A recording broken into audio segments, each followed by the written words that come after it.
Assalamualaikum warahmatullahi wabarakatuh.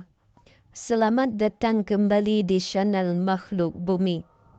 Di video kali ini kita akan membahas tentang seorang wanita solehah, yaitu Rabi'ah Adawiyah dari Basrah. Sebelum kita lanjut, jangan lupa untuk subscribe, like, komen, dan jangan lupa untuk berlangganan. Terima kasih, semoga bermanfaat. Rabi'ah Adawiyah atau Rabi'ah Al-Basri adalah seorang sufi perempuan yang sangat terkenal dalam tradisi Islam. Ia lahir pada sekitar tahun 717 Masehi di Basrah.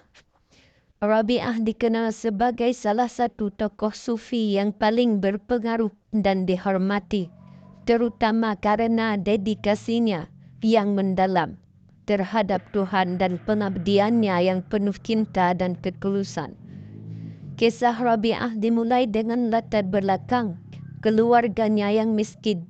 Ia adalah anak keempat dari 4 bersaudara, sehingga namanya Rabi'ah yang bermakna 4. Ketika masih muda, ia mengalami berbagai kesulitan, termasuk kematian orang tuanya dan dipisahkan dari keluarganya. Ia juga pernah ditangkap dan dijual sebagai budak. Meskipun mengalami cobaan berat, Rabi'ah tetap teguh dalam keimanannya. Suatu hari, majikannya melihat Rabi'ah sedang berdoa dengan sangat khusyuk di malam hari dan melihat ada cahaya yang memancar dari tubuhnya. Melihat ketulusan dan keimanan Rabi'ah, majikannya kemudian membebaskannya dari perbudakan. Setelah bebas, Rabi'ah memilih untuk menjalani kehidupan asketis, hidup dalam kesederhanaan dan dedikasi penuh kepada Allah. Rabi'ah mengajarkan konsep cinta ilahi yang mendalam. Ia percaya bahwa cinta kepada Allah Subhanahu wa Ta'ala harus murni dan tidak didasari oleh harapan akan surga atau takut akan neraka.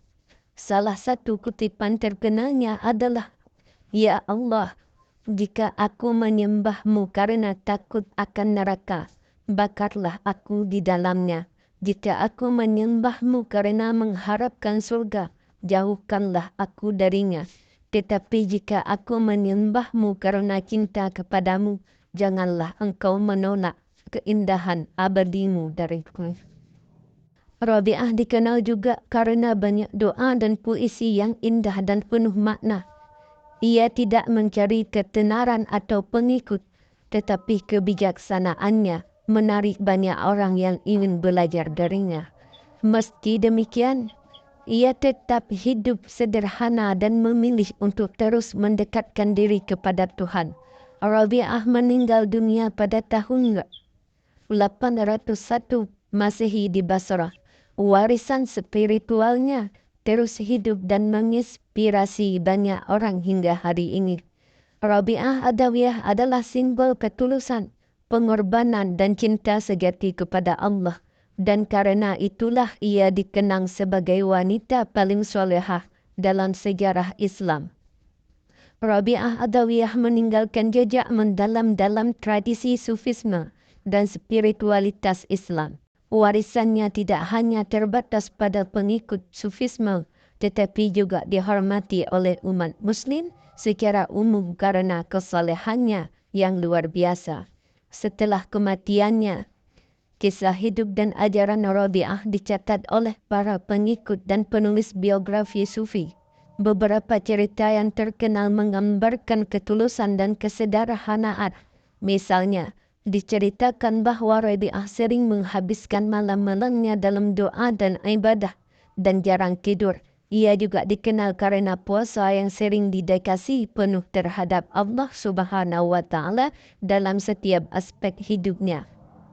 Salah satu ajaran penting Rabi'ah adalah konsep cinta yang murni kepada Allah.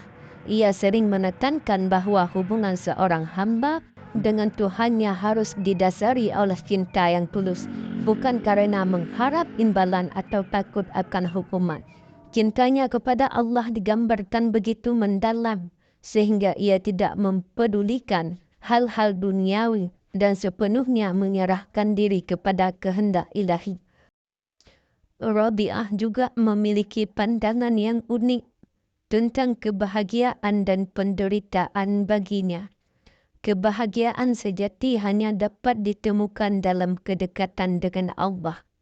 Dan segala bentuk penderitaan di dunia adalah ujian yang harus dihadapi dengan sabar dan ikhlas. Pandangan ini mengajarkan umat Muslim untuk tetap teguh dalam iman dan menjalani hidup dengan penuh kesabaran.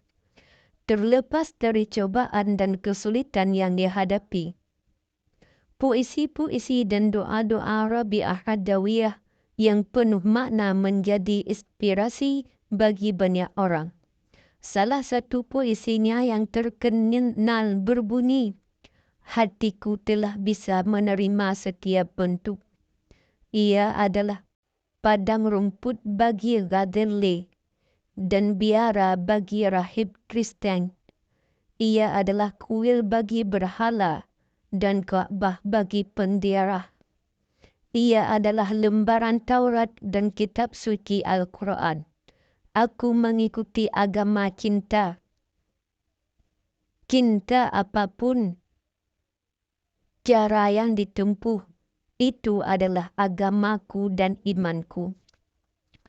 Puisi ini menunjukkan keterbukaan dan universalisme dalam pemahaman spiritual Rabi'ah yang melihat cinta kepada Allah melampaui batasan-batasan tradisional. Warisan Rabi'ah Adawiyah terus hidup dalam karya-karya sastra sufi dan pengajaran spiritual. Ia dianggap sebagai teladan dan menunjukkan bahawa kesucian dan kedekatan dengan Tuhan tidak mengenal gender atau status sosial. Kisah hidupnya yang penuh ketulusan pengorbanan dan cinta ilahi tetap menjadi inspirasi bagi umat Muslim dan pencari spiritual di seluruh dunia. Dalam berbagai tradisi dan praktik sufi yang berkembang setelah zamannya, banyak sufi terkenal lainnya seperti Hasan al-Basri dan Al-Hallaj terinspirasi oleh ketulusan dan dedikasi Rabi'ah dalam cinta kepada Allah. Mereka menghormati dan mengagumi pandangan Rabi'ah yang mendalam tentang hubungan antara manusia dan Tuhan. Salah satu elemen yang paling menonjol dalam warisan Rabi'ah adalah pendekatan mistiknya terhadap cinta ilahi. Cinta Rabi'ah kepada Allah adalah total dan murni, dan ia menolak gagasan ibadah yang didasarkan pada imbalan atau hukuman. Baginya, ibadah haruslah dilakukan semata-mata karena cinta kepada Sang Pencipta. Ini adalah konsep yang radikal pada masanya dan mengubah cara banyak orang memandang hubungan spiritual mereka dengan Tuhan. Ajaran dan puisi Rabi'ah seringkali menekankan bahawa cinta sejati kepada Allah mengharuskan pengorbanan dan pengabdian dengan yang tulus. Dalam salah satu doanya ia berkata, "Tuhanku, bintang-bintang telah terbit, mata manusia tertidur, dan raja-raja telah menutup pintu mereka, tetapi pintumu tetap terbuka. Setiap kekasih bersama kekasihnya, dan di sini aku berdiri di hadapanmu." Doa ini menggambarkan kesunyian malam sebagai waktu yang istimewa bagi Rabi'ah untuk berkomunikasi dengan Tuhan. Ketika dunia terlelap dan ia dapat mendekatkan diri sepenuhnya kepada Sang Pencipta. Secara keseluruhan, Rabi'ah Adawiyah adalah salah satu tokoh sufi yang paling dihormati dalam sejarah Islam. Pengajarannya tentang cinta ilahi yang murni, pengorbanan dan kesederhanaan terus menginspirasi banyak orang hingga hari ini. Melalui kisah hidupnya, Rabi'ah meninggalkan warisan yang mendalam tentang makna sejati daripada cinta dan pengabdian kepada Allah, yang tetap relevan bagi umat Muslim dan pencari spiritual di seluruh dunia. Hanya sekian, semoga bermanfaat bagi kita semua. Wassalamualaikum warahmatullahi wabarakatuh.